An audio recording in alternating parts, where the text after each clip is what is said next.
सुबह में मैं महमूद पीर की बातों पर गौर कर रही थी और अब तुम लोगों की बातों पर। ये सारी गुफ्तगू गीबत है। अरे गीबत क्यों होगी?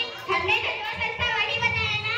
मेरी बहनों सुनो, गीबत कहती है जिसकी तुम पीठ पीछे बुराई बयान कर रही हो। अगर तुम ऐसी बात कह रही हो जो उसके अंदर नहीं है तो बुहतान है। दोनों ही सूरतों में गुनाह लाजिम है। गीबत और बुहतान बहुत ही बड़े गुनाह है। गीबत के बारे में कुरान मजीद में आया है, क्या तुम में से कोई अपने मुर्दार भाई का गोश्त खाना पसंद करेगा? क्या तुमको इससे घिन नहीं आएंगी? अल्लाह से डरो। आप सल्लल्लाहु अलैहि वसल्लम ने फरमाया, लोगों को नाक या मुंह के बल गिरा देने वाली चीज सिर्फ जुबान है। ये गुनाह में देखने में तो मामूली नजर आता है, लेकिन इसमें लज्जत बहुत ज्यादा है। खुदा न करे अगर इसी को किसकी लत लग गई तो उसकी आखिरत की बर्बादी में कोई शक नहीं। हमारी आखिरत क्यों खराब होगी?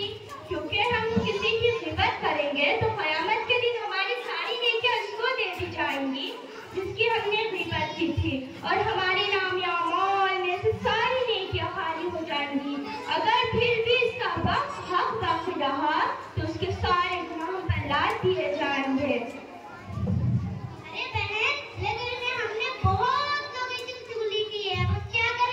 सबसे पहले अल्लाह ताला से तौबा करो, फिर उससे माफी मांगो जिसकी आपने